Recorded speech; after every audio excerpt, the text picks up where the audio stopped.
سامعین، اب ہم ذکر کر رہے ہیں احد کے بعد کی فوجی مہمات۔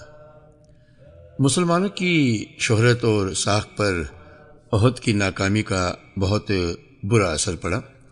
ان کی ہوا اکھڑ گئی اور مخالفین کے دلوں سے ان کی ہیبت جاتی رہی۔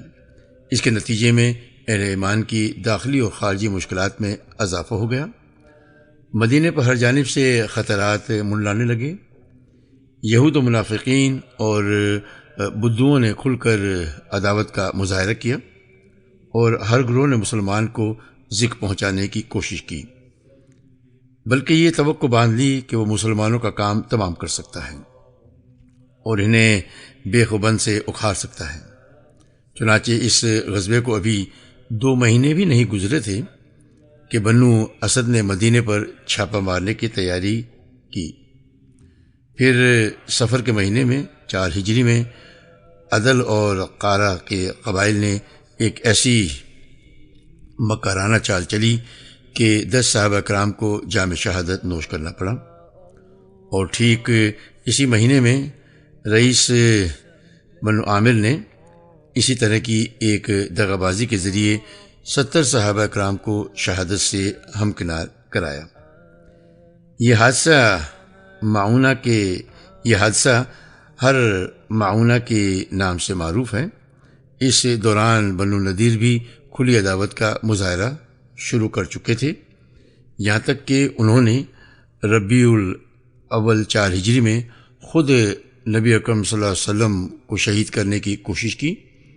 ادھر بنو غطفان کی جرات اس قدر بڑھ گئی تھیں کہ انہوں نے جمادی الاولیٰ 4 ہجری میں مدینے پر حملے کا پروگرام بنایا۔ غرض مسلمانوں کی جو ساکھ غزوہ احد میں اکھڑ گئی تھی، اس کے نتیجے میں مسلمان ایک مدت تک پہم خطرات سے دوچار رہے، لیکن وہ تو نبی اکرم صلی اللہ علیہ وسلم کی حکمت بالغہ تھی جس نے سارے خطرات کا رخ پھیر کر مسلمانوں کو پھر ہمت دلا دی اور انہیں دوبارہ مجد و عزت کے مقام بلند تک پہنچا دیا۔ اس سلسلے میں آپ صلی اللہ علیہ وسلم کا سب سے پہلا قدم حمراء الاسد تک مشرکین کے تعاقب کا تھا۔ اس کارروائی سے آپ کے لشکر کی آبرو بڑی حد تک برقرار رہ گئی، کیونکہ یہ ایسا پروقار و شجاعت پر مبنی جنگی اقدام تھا کہ مخالفین خصوصاً منافقین اور یہود کا منہ حیرت سے کھلے کا کھلا رہ گیا۔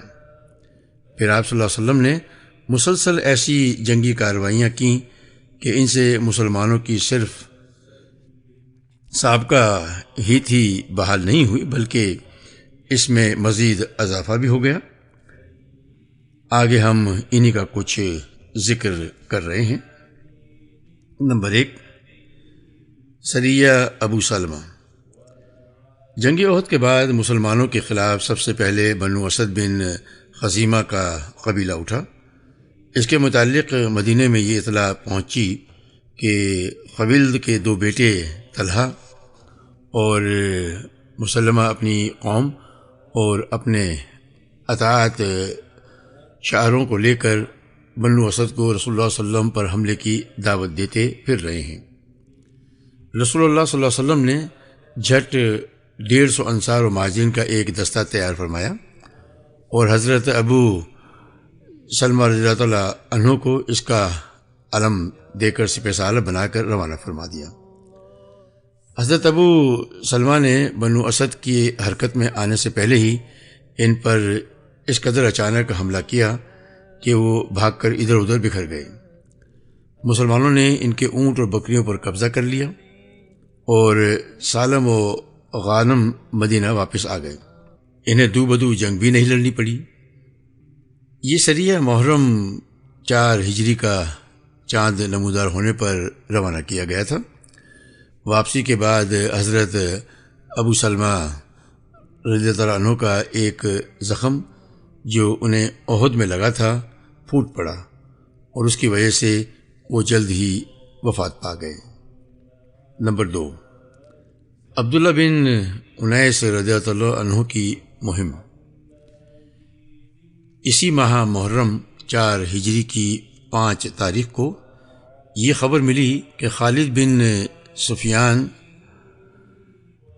حذالی مسلمانوں پر حملہ کرنے کے لیے فوج جمع کر رہا ہے۔ رسول اللہ صلی اللہ علیہ وسلم نے اس کے خلاف کارروائی کے لیے عبداللہ بن انیس رضی اللہ تعالیٰ عنہ کو روانہ فرمایا۔ عبداللہ بن انیس رضی اللہ تعالیٰ عنہ مدینہ سے 10 روز باہر رہ کر 23 محرم کو واپس تشریف لائے۔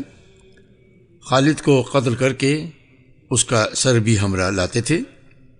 جب خدمت نبی میں حاضر ہو کر انہوں نے یہ سر آپ کے سامنے پیش کیا تو آپ نے انہیں ایک عصا مرحمت فرمایا اور فرمایا کہ یہ میرے اور تمہارے درمیان قیامت کے روز نشانی رہے گی۔ چنانچہ جب ان کی وفات کا وقت آیا تو انہوں نے وصیت کی کہ یہ عصا بھی ان کے ساتھ ان کے کفن میں لپیٹ دیا جائے۔ نمبر 3، رجیع کا حادثہ۔ اسی سال 4 ہجری کے ماہ صفر میں رسول اللہ صلی اللہ علیہ وسلم کے پاس عدل اور قارہ کے کچھ لوگ حاضر ہوئے اور ذکر کیا کہ ان کے اندر اسلام کا کچھ چرچا ہے، لہٰذا آپ ان کے ہمراہ کچھ لوگوں کو دین سکھانے اور قرآن پڑھانے کے لیے روانہ فرما دیں۔ آپ نے ابن اسحاق کی بقول 6 افراد کو، صحیح بخاری کی روایت کے مطابق 10 افراد کو روانہ فرمایا، اور ابن اسحاق کے بقول مرثد بن ابی مرثد غنوی کو، اور صحیح بخاری کی روایت کے مطابق عاصم بن عمر بن خطاب کے نانا حضرت عاصم بن ثابت کو ان کا امیر مقرر فرمایا۔ جب یہ لوگ رابغ اور جدہ کے درمیان قبیلہ یزیل کے رجی نامی ایک چشمے پر پہنچے تو ان پر عدل اور قارہ کے مذکورہ افراد نے قبیلہ حذیل کی ایک شاخ بنو لحیان کو چڑھا دیا، اور بنو لحیان کے کوئی 100 تیر انداز ان کے پیچھے لگ گئے اور نشانات قدم دیکھ کر انہیں جا لیا۔ یہ صحابہ اکرام ایک ٹیلے پر پناہ گیر ہوئے۔ بنو لحیان نے انہیں گھیر لیا اور کہا، تمہارے لیے عہد و پیمان ہے کہ اگر ہمارے پاس اتر آؤ تو ہم تمہارے کسی آدمی کو قتل نہیں کریں گے۔ حضرت عاصم رضی اللہ تعالیٰ عنہ نے اترنے سے انکار کر دیا اور اپنے رفقا سمیت ان سے جنگ شروع کر دی۔ بالآخر تیروں کی بوچھار سے 7 افراد شہید ہو گئے اور صرف 3 آدمی حضرت خبیب، زید بن دسنہ اور ایک صحابی باقی بچے۔ اب پھر بنو لحیان نے اپنا عہد و پیمان دہرایا اور ان تینوں پر صحابی ان کے پاس اتر آئے، لیکن انہوں نے قابو پاتے ہی یہ عہد کی اور انہیں اپنی کمانوں کی تانت سے باندھ دیا۔ اس پر تیسرے صحابی نے یہ کہتے ہوئے کہ یہ پہلی بد عہدی ہے، ان کے ساتھ جانے سے انکار کر دیا۔ انہوں نے کھینچ گھسیٹ کر ساتھ لے جانے کی کوشش کی لیکن کامیاب نہ ہو سکے تو انہیں قتل کر دیا اور حضرت خبیب اور زید رضی اللہ تعالیٰ عنہما کو مکہ لے جا کر بیچ دیا۔ ان دونوں صحابہ نے بدر کے روز اہل مکہ کے سرداروں کو قتل کیا تھا۔ حضرت خبیب کچھ عرصے اہل مکہ کی قید میں رہے، پھر مکہ والوں نے ان کے قتل کا ارادہ کیا اور انہیں حرم سے باہر تنعیم لے گئے۔ جب سولی پر چڑھانا چاہا تو انہوں نے فرمایا، مجھے 2 رکعت نماز پڑھ لینے دو۔ مشرکین نے چھوڑ دیا اور آپ نے 2 رکعت نماز پڑھی۔ جب سلام پھیر چکے تو فرمایا، بخدا اگر تم لوگ یہ نہ کہتے کہ میں جو کچھ کر رہا ہوں گھبراہٹ کی وجہ سے کر رہا ہوں تو میں کچھ اور تول دیتا۔ اس کے بعد فرمایا، اے اللہ انہیں ایک ایک کر کے گن لے، پھر انہیں بکھیر کر مارنا اور ان میں سے کسی ایک کو باقی نہ چھوڑنا۔ پھر یہ اشعار کہے جن کا ترجمہ ہے: لوگ میرے گرد گروہ در گروہ جمع ہو گئے ہیں، اپنے قبائل کو چڑھا لائے ہیں اور سارا مجمع جمع کر لیا ہے، اپنے بیٹوں اور عورتوں کو بھی قریب لے آئے ہیں، اور مجھے ایک لمبے مضبوط تنے کے قریب کر دیا گیا ہے۔ میں اپنی بے وطنی و بے کسی کا شکوہ اور اپنی قتل گاہ کے پاس گروہوں کی جمع کردہ آفات کی فریاد اللہ ہی سے کر رہا ہوں۔ اے عرش والے، میرے خلاف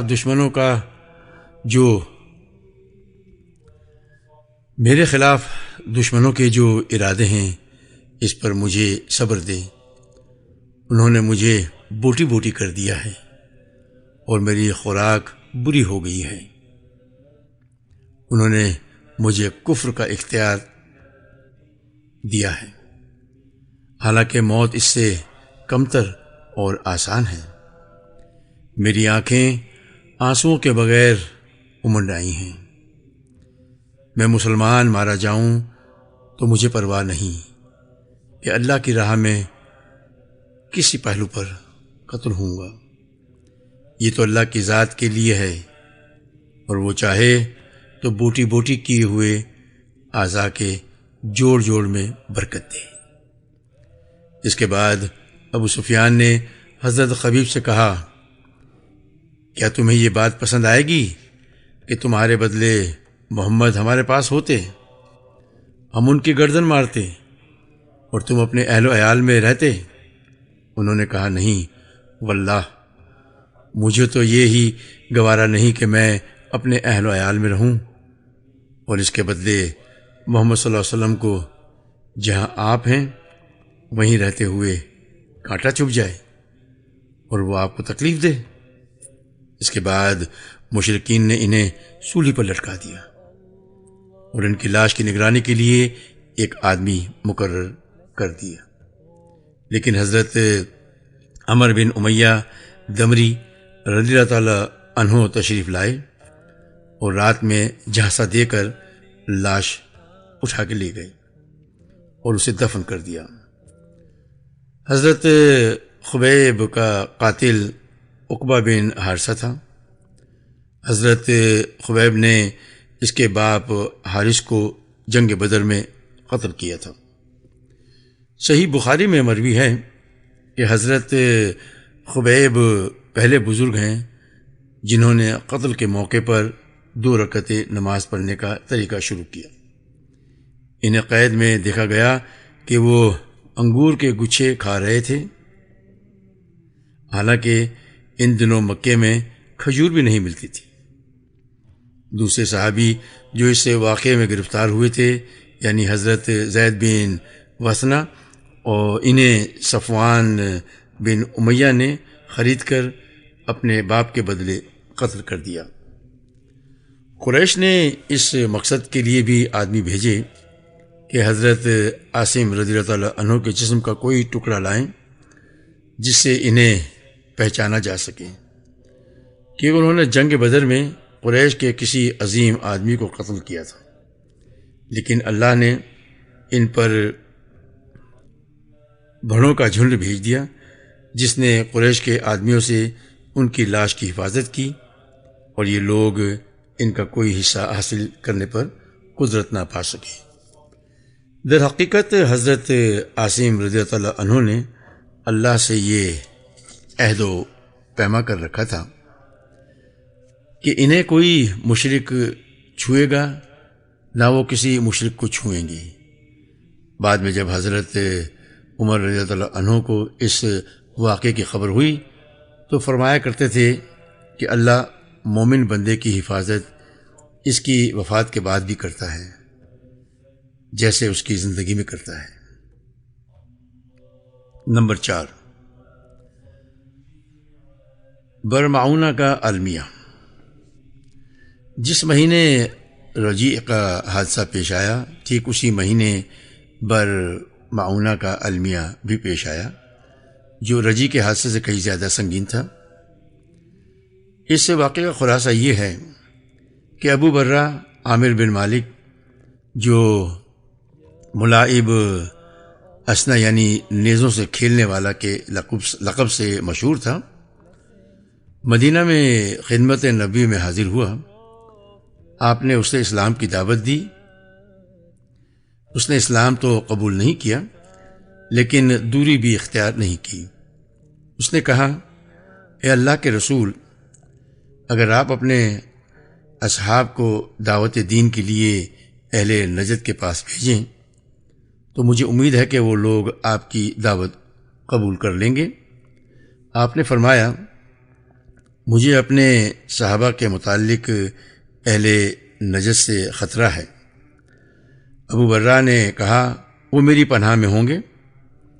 اس پر نبی اکرم صلی اللہ علیہ وسلم نے ابن اسحاق کے بقول 40 اور صحیح بخاری کی روایت کے مطابق 70 آدمیوں کو اس کے ہمراہ بھیج دیا۔ شرحی کی روایت درست ہے، اور منذر بن عمر کو جو بنو سعدہ سے تعلق رکھتے تھے اور موقع الموت یعنی موت کے لیے آزاد کردہ کے لقب سے مشہور تھے، ان کا امیر بنا دیا گیا۔ یہ لوگ فضلہ قرہ اور سادات و اخیار صحابہ تھے۔ دن میں لکڑیاں کاٹ کر اس کے عوض اہل صفہ کے لیے غلہ خریدتے اور قرآن پڑھتے پڑھاتے تھے، اور رات میں خدا کے حضور مناجات و نماز کے لیے کھڑے ہو جاتے تھے۔ اس طرح چلتے چلاتے معونہ کے کنویں پر جا پہنچے۔ یہ کنواں بنو عامر اور حرہ بن سلیم کے درمیان ایک زمین میں واقع ہے۔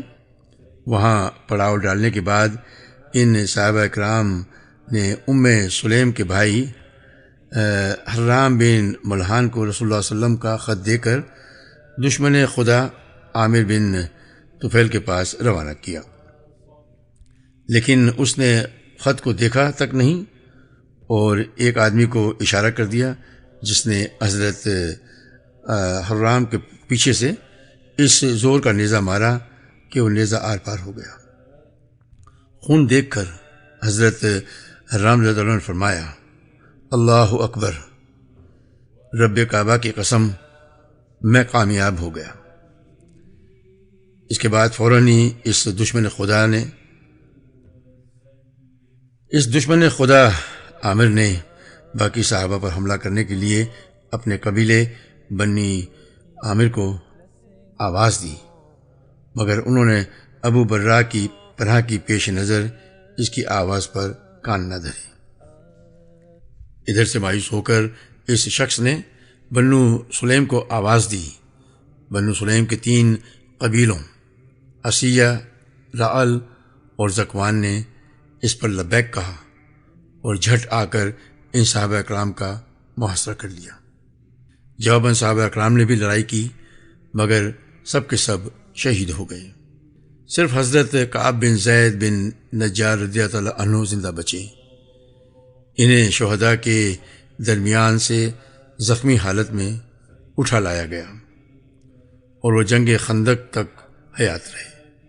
ان کے علاوہ مزید 2 صحابہ حضرت عمر بن امیہ دمری اور حضرت منذر بن عقبہ بن عامر رضی اللہ عنہما اونٹ چرا رہے تھے۔ انہوں نے جائے واردات پر چڑیوں کو منڈلاتے دیکھا تو سیدھے جائے واردات پر پہنچے۔ پھر حضرت منذر تو اپنے رفقا کے ساتھ مل کر مشرکین سے لڑتے ہوئے شہید ہو گئے، اور حضرت عمر بن امیہ دمری کو قید کر لیا گیا۔ لیکن جب بتایا گیا کہ ان کا تعلق قبیلہ مدر سے ہے تو عامر نے ان کی پیشانی کے بال کٹوا کر اپنی ماں کی طرف سے، جس پر ایک گردن آزاد کرنے کی نظر تھی، آزاد کر دیا۔ حضرت عمر بن امیہ دمری رضی اللہ تعالیٰ عنہ اس دردناک المیہ کی خبر لے کر مدینہ پہنچے۔ ان 70 افاضل مسلمین کی شہادت کے المیہ نے جنگ احد کا چرخہ تازہ کر دیا۔ اور یہ اس لحاظ سے زیادہ المناک تھا کہ شہداء احد تو ایک کھلی ہوئی اور دو بدو جنگ میں مارے گئے تھے، مگر یہ بیچارے ایک شرمناک غداری کی نظر ہو گئے۔ حضرت عمر بن امیہ دمری واپسی میں وادی قنات کے سرے پر واقع مقام قرقرہ پہنچے تو ایک درخت کے سائے میں اتر پڑے۔ وہیں بنو کلاب کے 2 آدمی بھی آ کر اتر رہے۔ جب وہ دونوں بخیر سو گئے تو حضرت عمر بن امیہ نے ان دونوں کا صفایا کر دیا۔ ان کا خیال تھا کہ اپنے ساتھیوں کا بدلہ لے رہے ہیں، حالانکہ ان دونوں کے پاس رسول اللہ صلی اللہ علیہ وسلم کی طرف سے عہد تھا، مگر حضرت عمر جانتے نہ تھے۔ چنانچہ جب مدینہ آ کر انہوں نے رسول اللہ علیہ وسلم کو اپنی اس کارروائی کی خبر دی تو آپ نے فرمایا، تم نے ایسے 2 آدمیوں کو قتل کیا ہے جن کی دیت مجھے لازماً ادا کرنی ہے۔ اس کے بعد آپ مسلمان اور ان کے حلفاء یہود سے دیت جمع کرنے میں مشغول ہو گئے، اور یہی واقعہ غزوہ بنی نذیر کا سبب بنا، جیسا کہ ہم ابھی بیان کریں گے، آگے آ رہا ہے۔ رسول اللہ صلی اللہ علیہ وسلم کو معونہ اور رجی کے ان المناک واقعات سے جو چند ہی دن آگے پیچھے پیش آئے تھے، اس قدر رنج پہنچا اور آپ صلی اللہ علیہ وسلم اس قدر غمگین و افغار ہوئے کہ جن قوموں اور قبیلوں نے ان صحابہ اکرام کے ساتھ غدر و قتل کا یہ سلوک کیا تھا، آپ نے ان پر 1 مہینے تک بد دعا فرمائی۔ چنانچہ صحیح بخاری میں حضرت انس رضی اللہ تعالیٰ عنہ سے مروی ہے کہ جن لوگوں نے آپ صلی اللہ علیہ وسلم کے صحابہ کو برہ معونہ پر شہید کیا تھا، آپ نے ان پر 30 روز تک بد دعا کی۔ آپ نماز فجر میں رعل، ذکوان، لاہیان اور اسیہ پر بد دعا کرتے تھے اور فرماتے تھے کہ اسیہ نے اللہ اور اس کے رسول کی معصیت کی، اللہ تعالیٰ نے اس بارے میں اپنے نبی پر وحی نازل کی جو بعد میں منسوخ ہو گئی۔ وہ وحی یہ تھی، ہماری قوم کو یہ بتلا دو کہ ہم اپنے رب سے ملے تو وہ ہم سے راضی ہے اور ہم ان سے راضی ہیں۔ اس کے بعد صلی اللہ علیہ وسلم نے اپنا یہ قنوت ترک فرما دیا، یعنی جو دعائے قنوت جو ہے وہ ترک فرما دی۔ نمبر 5، غزوہ بنی نذیر۔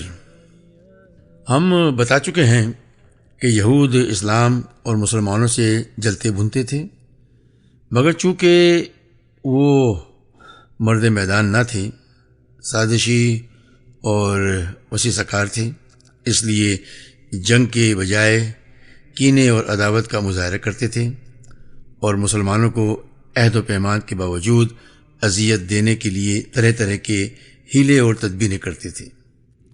البتہ بنو قنیقہ کی جلاوطنی اور کعب بن شرف کے قتل کا واقعہ پیش آیا تو ان کے حوصلے ٹوٹ گئے اور انہوں نے خوفزدہ ہو کر خاموشی اور سکون اختیار کر لیا۔ لیکن غزوہ احد کے بعد ان کی جرات پھر پلٹ آئی، انہوں نے کھلم کھلا عداوت و بدعہدی کی، مدینہ کے منافقین اور ان کے مشرکین سے پس پردہ ساز بازی کی اور مسلمانوں کے خلاف مشرکین کی حمایت میں کام کیا۔ نبی اکرم صلی اللہ علیہ وسلم نے سب کچھ جانتے ہوئے صبر سے کام لیا، لیکن رجیع اور برمعونہ کے حادثات کے بعد یہود کی جرات و جسارت حد سے بڑھ گئی اور انہوں نے نبی اکرم صلی اللہ علیہ وسلم ہی کے خاتمے کا پروگرام بنا لیا۔ اس کی تفصیل یہ ہے کہ نبی اکرم صلی اللہ علیہ وسلم اپنے چند صحابہ کے ہمراہ یہود کے پاس تشریف لے گئے اور ان سے بنو کلاب کے ان دونوں مقتولین کی دیت میں اعانت کے لیے بات چیت کی، جنہیں حضرت عمر بن امیہ دمری نے غلطی سے قتل کر دیا تھا۔ ان پر معاہدے کی روح سے یہ اعانت واجب تھی۔ انہوں نے کہا، ابو القاسم، ہم ایسا ہی کریں گے، آپ یہاں تشریف رکھیں، ہم آپ کی ضرورت پوری کی دیتے ہیں۔ آپ ان کے ایک گھر کی دیوار سے ٹیک لگا کر بیٹھ گئے اور ان کے وعدے کی تکمیل کا انتظار کرنے لگے۔ آپ کے ساتھ حضرت ابوبکر، حضرت عمر، حضرت علی اور صحابہ اکرام کی ایک جماعت بھی تشریف فرما تھی۔ ادھر یہود تنہائی میں جمع ہوئے تو ان پر شیطان سوار ہو گیا، اور جو بدبختی ان کا نوشتہ تقدیر بن چکی تھی اسے شیطان نے خوشنما بنا کر پیش کیا۔ یعنی ان یہود نے باہم مشورہ کیا کہ کیوں نہ نبی اکرم صلی اللہ علیہ وسلم کو قتل ہی کر دیا جائے۔ چنانچہ انہوں نے کہا، کون ہے جو اس چکی کو لے کر اوپر جائے اور آپ کے سر پر گرا کر آپ کو کچل دے۔ اس پر ایک بدبخت یہودی عمر بن حجاج نے کہا، میں ان لوگوں سے پھر ہمارے اور ان کے درمیان جو عہد و پیمان ہے یہ اس کی خلاف ورزی بھی ہے، لیکن انہوں نے ایک نہ سنی اور اپنے منصوبے کو روبہ عمل لانے کی عزم پر برقرار رہے۔ ادھر رب العالمین کی طرف سے رسول اللہ صلی اللہ علیہ وسلم کے پاس حضرت جبریل علیہ السلام تشریف لائے اور آپ کو یہود کے ارادے سے باخبر کیا۔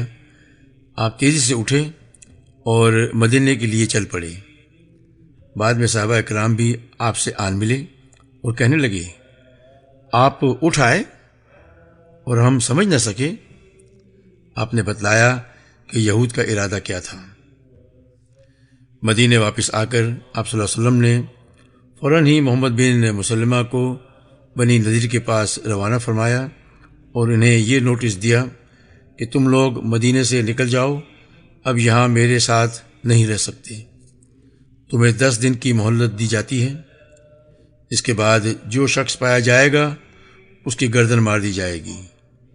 اس نوٹس کے بعد یہود کو جلا وطنی کے سوا کوئی چارہ کار سمجھ میں نہیں آیا، چنانچہ وہ چند دن تک سفر کی تیاریاں کرتے رہے۔ لیکن اسی دوران عبداللہ بن ابی رئیس المنافقین نے کہلا بھیجا کہ اپنی جگہ برقرار رہو، ڈٹ جاؤ اور گھر بار نہ چھوڑو۔ میرے پاس 2000 مردان جنگی ہیں جو تمہارے ساتھ تمہارے قلعے میں داخل ہو کر تمہاری حفاظت میں جان دے دیں گے، اور اگر تمہیں نکالا ہی گیا تو ہم بھی تمہارے ساتھ نکل جائیں گے اور تمہارے بارے میں کسی سے ہرگز نہیں دبیں گے، اور اگر تم سے جنگ کی گئی تو ہم تمہاری مدد کریں گے، اور بنو قریظہ اور بنو عطفان جو تمہارے حلیف ہیں وہ بھی تمہاری مدد کریں گے۔ یہ پیغام سن کر یہود کی خود اعتمادی پلٹ آئی اور انہوں نے طے کر لیا کہ جلا وطنی ہونے کی بجائے ٹکر لی جائے گی۔ ان کے سردار خوئی بن اخطب کی توقع تھی کہ رئیس المنافقین نے جو کچھ کہا ہے وہ پورا کرے گا، اس لیے اس نے رسول اللہ صلی اللہ علیہ وسلم کے پاس جوابی پیغام بھیج دیا کہ ہم اپنے دیار سے نہیں نکلتے، آپ کو جو کرنا ہو کر لیں۔ اس میں شبہ نہیں کہ مسلمانوں کے لحاظ سے یہ صورتحال نازک تھی، کیونکہ ان کے لیے اپنی تاریخ کے اس نازک اور پیچیدہ موڑ پر دشمنوں سے ٹکراؤ کچھ زیادہ مفید و مناسب نہ تھا، انجام خطرناک ہو سکتا تھا۔ آپ صلی اللہ علیہ وسلم دیکھ ہی رہے ہیں کہ سارا عرب مسلمانوں کے خلاف تھا اور مسلمانوں کے 2 تبلیغی وفود نہایت بے دردی سے قتل کیے جا چکے تھے۔ پھر بنی نذیر کے یہود اتنے طاقتور تھے کہ ان کا ہتھیار ڈالنا آسان نہ تھا، اور ان سے جنگ مول لینے میں طرح طرح کے خدشات تھے، مگر برائے معاونہ کے المیہ سے پہلے اور اس کے بعد کے حالات نے جو نئی کروٹ لی تھی، اس کی وجہ سے مسلمان قتل اور بد عہدی جیسے جرائم کے سلسلے میں زیادہ حساس ہو گئے تھے، اور ان جرائم کا ارتکاب کرنے والوں کے خلاف مسلمانوں کا جذبہ انتقام فزوں تر ہو گیا تھا۔ لہٰذا انہوں نے طے کر لیا کہ چونکہ بنو النضیر نے رسول اللہ صلی اللہ علیہ وسلم کے قتل کا پروگرام بنایا تھا، اس لیے ان سے بہرحال لڑنا ہے، خواہ اس کے نتائج جو بھی ہوں۔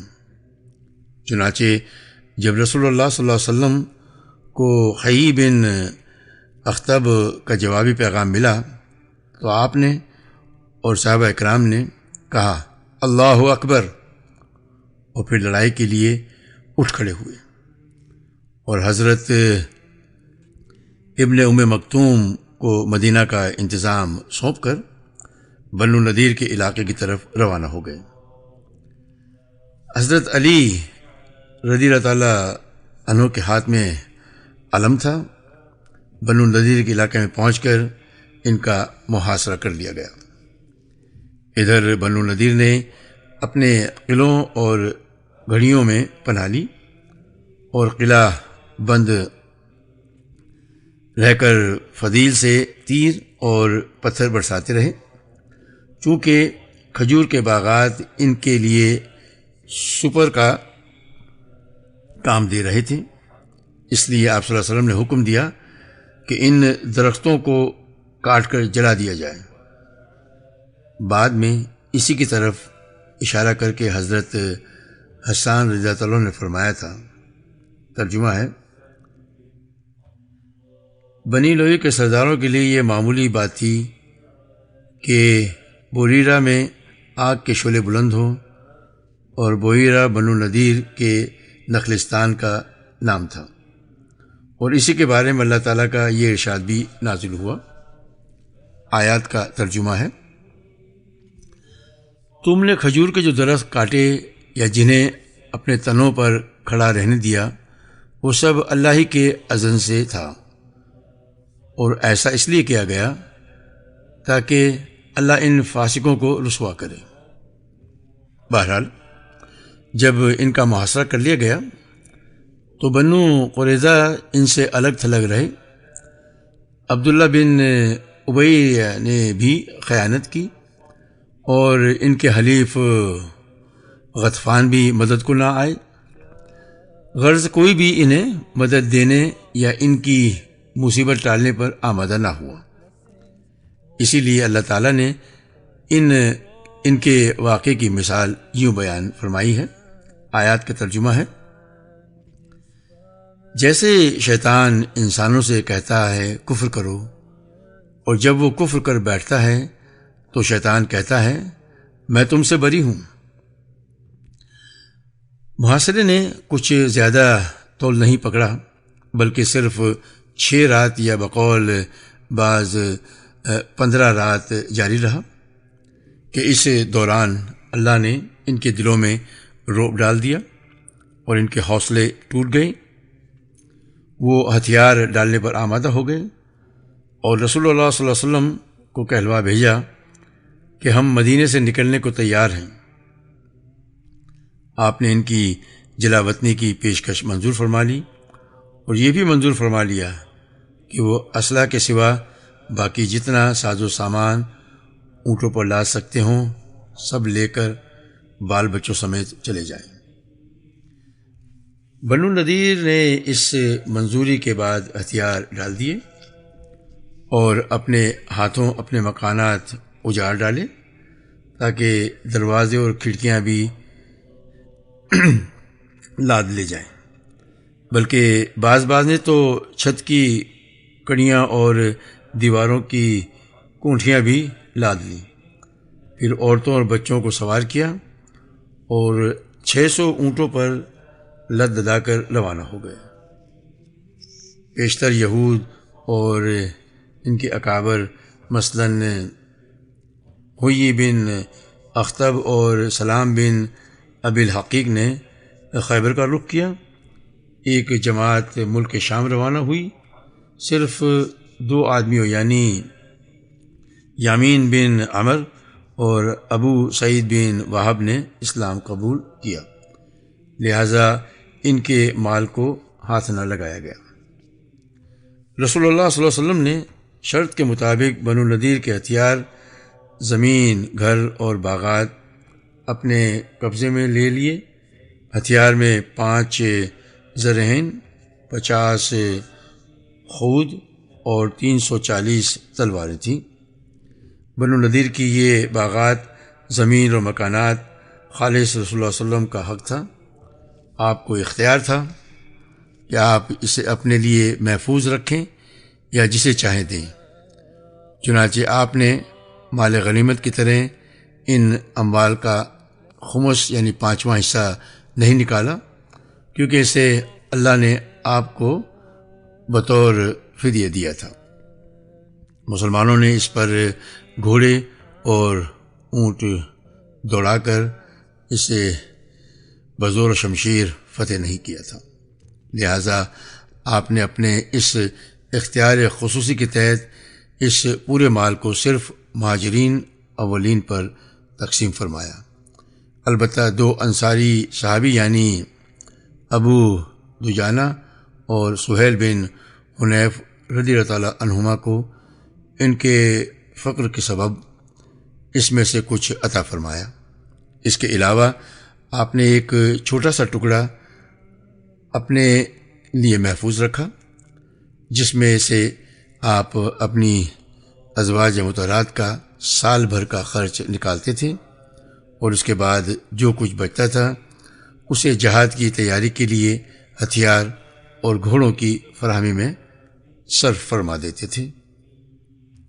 غزوہ بنی نذیر ربیع الاول 4 ہجری یعنی اگست کا مہینہ 625 عیسوی میں پیش آیا، اور اللہ تعالیٰ نے اس تعلق سے پوری سورہ حشر نازل فرمائی، جس میں یہود کی جلاوطنی کا نقشہ کھینچتے ہوئے منافقین کے طرز عمل کا پردہ فاش کیا گیا ہے، اور مال فن کے احکام بیان فرماتے ہوئے مہاجرین و انصار کی مدح و ستائش کی گئی ہے، اور یہ بھی بتایا گیا ہے کہ جنگی مسئلے کے پیش نظر دشمن کے درخت کاٹے جا سکتے ہیں اور ان میں آگ لگائی جا سکتی ہے۔ ایسا کرنا فساد فی الارض نہیں ہے۔ پھر اہل ایمان کو تقوی کے التزام اور آخرت کی تیاری کی تاکید کی گئی ہے۔ ان سب کے بعد اللہ تعالیٰ نے اپنی حمد و ثنا فرماتے ہوئے اور اپنے اسماء و صفات کو بیان کرتے ہوئے سورہ ختم فرما دی ہے۔ اس لیے ہمیں چاہیے کہ ہم قرآن مجید کو اردو میں بھی پڑھیں، تاکہ ہمیں پتہ چلے کہ یہ سورہ جو ہے وہ کیا کہہ رہی ہے، اللہ تعالیٰ کیا فرماتے ہیں۔ ابن عباس رضی اللہ تعالیٰ عنہ اس سورہ حشر کے بارے میں فرمایا کرتے تھے کہ اسے سورہ بنی نذیر کہو۔ غزوہ بنی نذیر میں کسی قربانی کے بغیر مسلمانوں کو شاندار کامیابی حاصل ہوئی۔ اس سے مدینے میں قائم مسلمانوں کا اقتدار مضبوط ہو گیا اور منافقین پر بددلی چھا گئی۔ اب انہیں کھل کر کچھ کرنے کی جرأت نہیں ہو رہی تھی۔ اس طرح رسول اللہ صلی اللہ علیہ وسلم نے ان بدوؤں کی خبر لینے کے لیے یکسو ہو گئے، جنہوں نے احد کے بعد ہی سے مسلمانوں کو سخت مشکلات میں الجھا رکھا تھا، اور نہایت ظالمانہ طریقے سے وہ اعیان اسلام پر حملہ کر کے انہیں موت کے گھاٹ اتار چکے تھے، اور اب ان کی جرأت اس حد تک بڑھ چکی تھی کہ وہ مدینے پر چڑھائی کی سوچ رہے تھے۔ چنانچہ غزوہ بنو نذیر سے فارغ ہو کر رسول اللہ صلی اللہ علیہ وسلم ابھی ان بدعہدوں کی تادیب کے لیے اٹھے بھی نہ تھے کہ آپ کو اطلاع ملی کہ بنی غطفان کے 2 قبیلے بنو محارب اور بنو ثعلبہ لڑائی کے لیے بدوؤں اور عرابیوں کی نفری فراہم کر رہے ہیں۔ اس خبر کے ملتے ہی نبی اکرم صلی اللہ علیہ وسلم نے نجد پر یرغال کا فیصلہ کیا اور صحرائے نجد میں دور تک گھستے چلے گئے، جس کا مقصد یہ تھا کہ ان سنگ دل بدھوؤں پر خوف طاری ہو جائے اور وہ دوبارہ مسلمانوں کے خلاف پہلے جیسی سنگین کارروائیوں کے ارادے کی جرات نہ کریں۔ ادھر سرکش بدھو جو لوٹ مار کی تیاریاں کر رہے تھے، مسلمانوں کی اس اچانک یلغار کی خبر سنتے ہی خوف زدہ ہو کر بھاگ کھڑے ہوئے اور پہاڑوں کی چوٹیوں میں جا دبکے۔ مسلمانوں نے لٹیرے قبائل پر اپنا رعب و دبدبہ قائم کرنے کے بعد امن و امان کے ساتھ واپس مدینے کی راہ لی۔ اہل سیر نے اس سلسلے میں ایک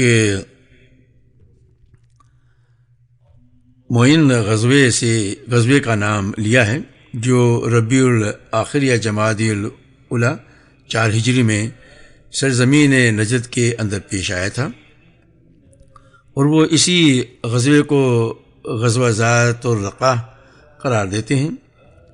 جہاں تک حقائق اور ثبوت کا تعلق ہے تو اس میں شبہ نہیں کہ ان ایام میں نجد کے اندر ایک غزوہ پیش آیا تھا، کیونکہ مدینے کے حالات ہی کچھ ایسے تھے۔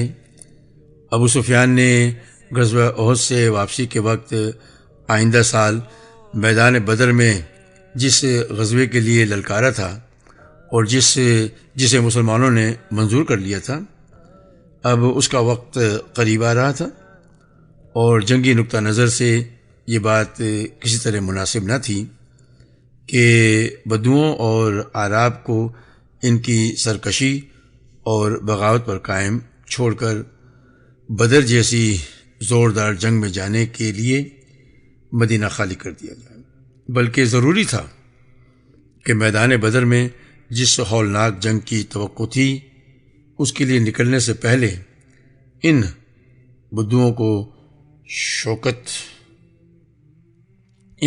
کی شوکت پر ایسی ضرب لگائی جائے کہ انہیں مدینے کا رخ کرنے کی جرت نہ ہو۔ باقی رہی یہ بات کہ یہی غزوہ جو ربیع الاخر یا جمادی الاولی 4 ہجری میں پیش آیا تھا، غزوہ ذات الرقاع تھا، یعنی جنہوں نے کتاب لکھی ہے ان کی تحقیق کے مطابق صحیح نہیں، کیونکہ غزوہ ذات الرقاع میں حضرت ابو ہریرہ اور حضرت ابو موسیٰ اشعری رضی اللہ تعالیٰ عنہما موجود تھے، اور ابو ہریرہ رضی اللہ تعالیٰ عنہ جنگ خیبر سے صرف چند دن پہلے اسلام لائے تھے۔ اسی طرح حضرت ابو موسیٰ اشعری رضی اللہ تعالیٰ عنہ مسلمان ہو کر یمن سے روانہ ہوئے تو ان کی کشتی ساحل حبشہ سے جا لگی تھی، اور وہ حبشہ سے اس وقت واپس آئے تھے جب نبی اکرم صلی اللہ علیہ وسلم خیبر میں تشریف فرما تھے۔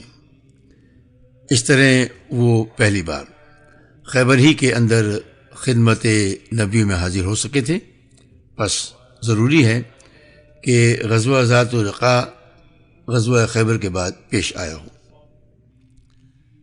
4 ہجری کے ایک عرصے بعد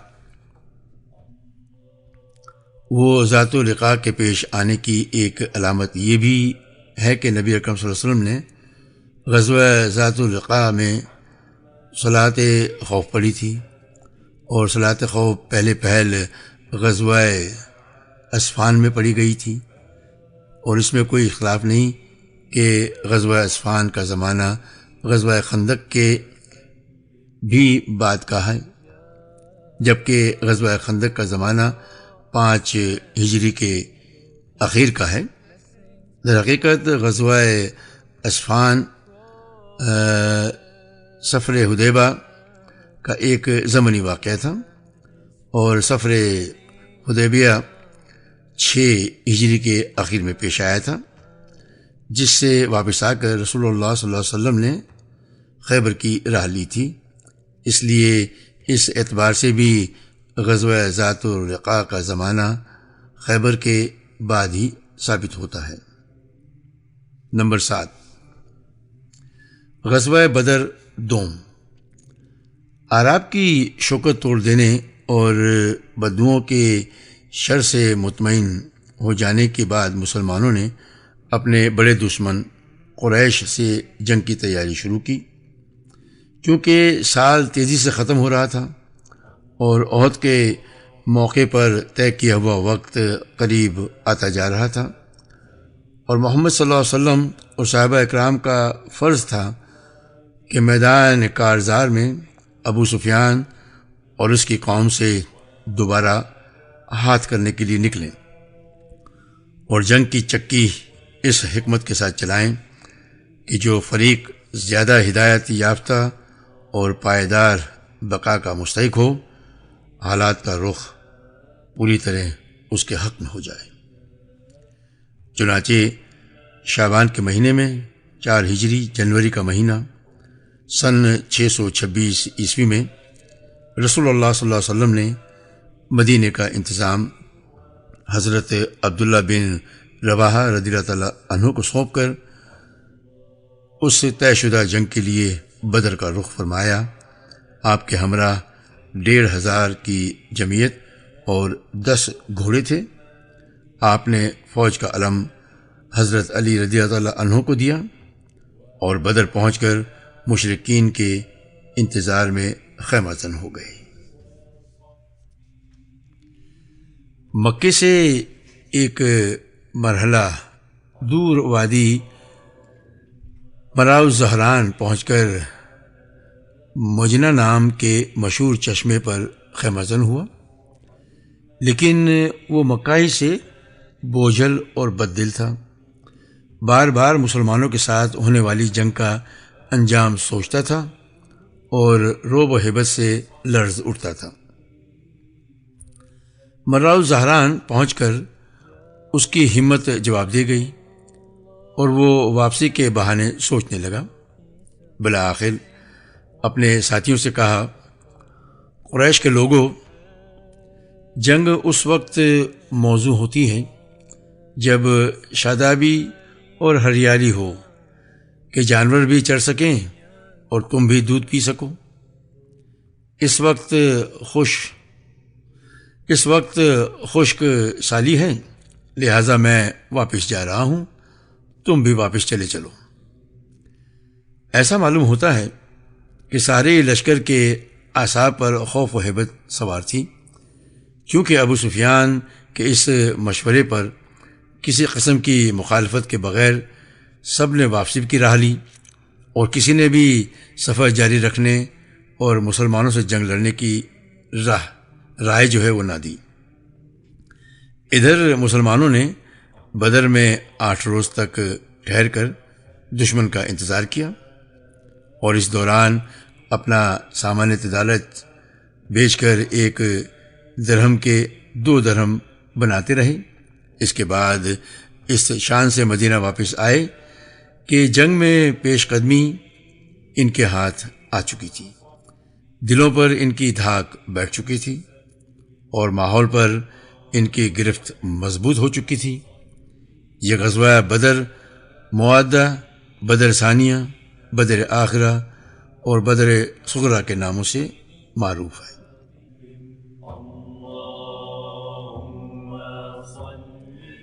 سامعین، اب ذکر ہو رہا ہے غزوہ دومۃ الجندل۔ رسول اللہ صلی اللہ علیہ وسلم بدر سے واپس ہوئے تو ہر طرف امن و امان قائم ہو چکا تھا اور پوری اسلامی کرمروں میں اطمینان کی باد بہاری چل رہی تھی۔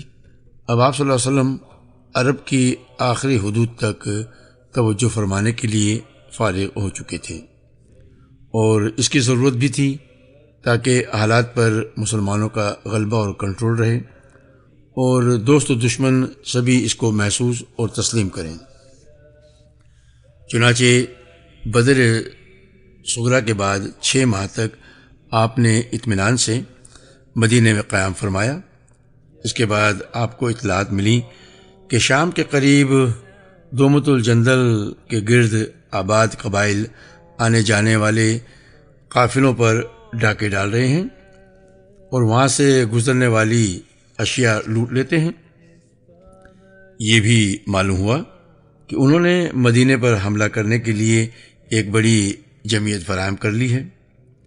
ان اطلاعات کے پیش نظر رسول اللہ صلی اللہ علیہ وسلم آپ نے سبا بن الفتح غفاری رضی اللہ عنہ کو مدینے میں اپنا جانشین مقرر فرما کر 1000 مسلمانوں کی نفری کے ساتھ کوچ فرمایا۔ یہ 25 ربیع الاول 5 ہجری کا واقعہ ہے۔ راستہ بتانے کے لیے بنو ازرہ کا ایک آدمی رکھ لیا گیا تھا جس کا نام مذکور تھا۔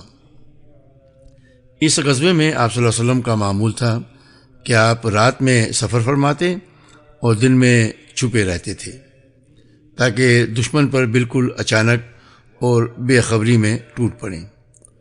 قریب پہنچے تو معلوم ہوا کہ وہ لوگ باہر نکل گئے ہیں، لہٰذا ان کے مویشیوں اور چرواہوں پر حلہ بول دیا۔ کچھ ہاتھ آئے، کچھ نکل بھاگے۔ جہاں تک دومت الجندل کے باشندوں کا تعلق ہے تو جس کا جدھر سنگ سمایا بھاگ نکلا۔ جب مسلمان دومتا کے میدان میں اترے تو کوئی نہ ملا۔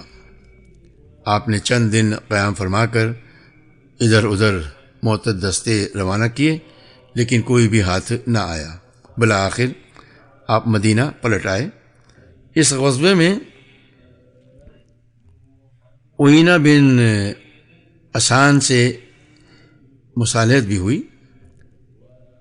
دوما دال کو پیش، یہ سرحد شام میں ایک شہر ہے، یا دوما یا دومتا اس طرح کچھ کہتے ہیں۔ یہاں سے دمشق کا فاصلہ 5 رات اور مدینے کا 15 رات کا ہے۔ ان اچانک اور فیصلہ کن اقدامات اور حکیمانہ عزم و تدبیر پر مبنی منصوبوں کے ذریعے نبی اکرم صلی اللہ علیہ وسلم نے کلمر اسلام میں امن و امان بحال کرنے اور صورتحال پر قابو پانے میں کامیابی حاصل کی اور وقت کی رفتار کا رخ مسلمانوں کے حق میں موڑ لیا اور ان اندرونی اور بیرونی مشکلات پہم کی شدت کم کی جو ہر جانب سے انہیں گھیرے ہوئی تھیں۔ چنانچہ منافقین خاموش اور مایوس ہو کر بیٹھ گئے۔ یہود کا ایک قبیلہ جلا وطن کر دیا گیا اور دوسرے قبائل نے حق ہمسائیگی اور عہد و پیما کے ایفا کا مظاہرہ کیا۔ بدو اور اعراب ڈھیلے پڑ گئے اور قریش نے مسلمانوں کے ساتھ ٹکرانے سے گریز کیا اور مسلمانوں کو اسلام پھیلانے اور رب العالمین کے پیغام کی تبلیغ کرنے کے مواقع میسر آئے۔